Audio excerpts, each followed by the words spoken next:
ಜನಾರ್ದನ ಇದ್ರೆ ಜನ್ನಿ ಆಗಿಬಿಡುತ್ತೆ. ಜೋರ್ಡನ್ ಅಂತಾದರೆ ಇನ್ನೂ ಬದಲಾದರೆ ಬಹಳ ಚೆನ್ನಾಗಿರುತ್ತೆ. ಹೀಗೆ ಏನೇನೋ ಹೆಸರನ್ನು ಬದಲಾಯಿಸಿ ಅದರ ಮೂಲ ಸ್ವರೂಪವನ್ನೇ ಚಂದದ ಹೆಸರಿಟ್ಟಿರ್ತಾರೆ. ಮಧುಸೂದನ ಅಂತ ಮಧು ಆಗಿಬಿಡುತ್ತೆ. ಮಧು ಅನ್ನುವ ರಾಕ್ಷಸನನ್ನು ಸಂಹಾರ ಮಾಡಿದವನು ಅಂತಲೇ ಕರೆದದ್ದು. ಆದರೆ ಅದು ಕರೀಲಿಕ್ಕೆ ಹೋಗಿ ಇನ್ನೇನೋ ಆಗಿ ಮಧುಸೂದನ ಅಂತ ಹೀಗೆ ಅವರು ಗುಡಿಸ್ತಾರೆ. ಈಚೆ ಬನ್ನಿ. ಮಧುಸೂದನ ಅನ್ನುವ ಶಬ್ದ ಇರುವ ಚಂದದ ಅರ್ಥ ಹೋಗಿ ಇವನೇ ಮಧು ರಾಕ್ಷಸ ಆಗಿಬಿಡ್ತಾನೆ. ಈ ಥರ ತುಂಬ ಬೇರೆ ಬೇರೆ ರೀತಿಯಾದ ಶಬ್ದಗಳ ಸಹಜವಾದ ಬಳಕೆಯನ್ನು ನಾವೇನೋ ಸ್ಟೈಲಿಶ್ ಆಗಬೇಕು ಅಂತ ಇನ್ಯಾರೋ ಅದು ಭಯಾನಕವಾದ ಒಂದು ಉಪನ್ಯಾಸದಲ್ಲಿ ಹೇಳ್ತಿದ್ದು. ಅವರು ಯಾರು ಪರಿಚಯದವರು ಹೊಸ ಹೆಸರಿಡಬೇಕು ಅಂತ ವಕ್ರತ್ ಅಂತ ಇಟ್ಟಿದ್ರಂತೆ. ಹಂಗಂದು ಏನು ಅಂತ ಅವರೇ ಕೇಳಿ ಆಮೇಲೆ ಹೇಳಿದ್ರಂತೆ, ಅದು ವಕ್ರತುಂಡ ಶಬ್ದವನ್ನು ಸ್ಟೈಲ್ ಮಾಡಿ ವಕ್ರತ್ ಅಂತ ಮಾಡಿದ್ರು. ಈ ಜೀವನ ಪೂರ್ತಿ ವಕ್ರನೇ ಅದು ತುಂಡ ಆಗೋದೇ ಇಲ್ಲ ವಕ್ರ. ಅಂದರೆ ನಾವು ಏನೋ ನಮ್ಮ ಬುದ್ಧಿವಂತಿಕೆಯನ್ನು ಉಪಯೋಗಿಸಿ ಹೊಸ್ತೇನೋ ಮಾಡುತ್ತೇವೆ ಅಂತ ಹೋಗೋದು ಅದು ಅವತ್ತಿಗೂ ಕೂಡ ಅಪಾಯಕಾರಿನೇ.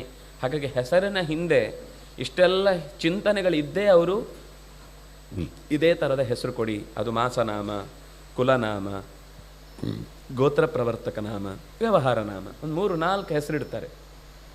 ಗುರುಗಳ ಹತ್ರ ಅಭಿವಾದನೆ ಮಾಡುವಾಗ ಹೇಳುವ ನಾಮ ಗುಪ್ತನಾಮ, ವ್ಯವಹಾರಕ್ಕೆ ಎಲ್ಲರೂ ಕರೆಯುವುದಕ್ಕಾಗುವಾಗ ಒಂದು ನಾಮ. ಇದೆಲ್ಲ ಯಾಕೆ ಅಂದರೆ ಇದರ ಹಿಂದೆ ಈಗ ಹೇಳಿದ ಇಷ್ಟು ಆಲೋಚನೆಗಳಿವೆ.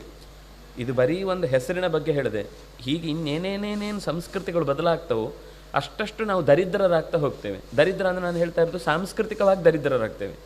ಆ ಸಾಂಸ್ಕೃತಿಕವಾದ ದಾರಿದ್ರ್ಯ ಮುಂದೆ ಅವನಿಗೆ ಏನನ್ನೂ ಯೋಚಿಸಿದ್ರು ಒಂದು ಶಬ್ದದಿಂದ ಅರ್ಥ ಬರಬಹುದು, ಅಥವಾ ಒಂದು ಸಂಸ್ಕೃತಿ ತಿಳ್ಕೊಳ್ಬೋದು, ಇತಿಹಾಸ ತಿಳ್ಕೊಳ್ಬೋದು, ಎಂಥದ್ದು ಇರಲ್ಲ. ಏನೋ ಒಂದಾಗುತ್ತೆ. ಒಟ್ಟು ಬದುಕುದು ಪ್ರಾಣಿಗಳ ಥರನೇ. ಅದಕ್ಕೂ ಹೆಸರಿಡಲ್ವಾ? ಕರೆದಾಗ ಗೊತ್ತೂ ಆಗೋದಿಲ್ಲ. ಅದನ್ನು ಅವ್ರ ಮನೆ ಸಾಕು ನಾಯಿನ ಕರೆದಿದ್ದಾರೋ ಅದನ್ನು ಕರೆದವನು ಜಿಮ್ಮಿ ಅಂತ ಇರ್ತಾನೆ, ಚಿಂಕಿ ಅಂತ ಇಟ್ಟಿರ್ತಾರೆ. ಈ ಎರಡೂ ಒಟ್ಟಿಗೆ ಬರ್ತವೆ. ಅದು ಯಾವುದು ಇದು ಯಾವುದು ಅಂತ ಗೊತ್ತಾಗಲ್ಲ. ಹಾಗಿರುತ್ತೆ ಪರಿಸ್ಥಿತಿ, ದುಸ್ಥಿತಿ.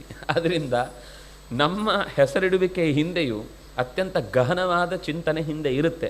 ಕಾಕುತ್ಸ್ಥಾ ಅಂತ ಹೆಸರು ಕರೆದೋದ್ರಿಂದ ಒಂದು ಇಡೀ ಇತಿಹಾಸ ಗೊತ್ತಾಯಿತು.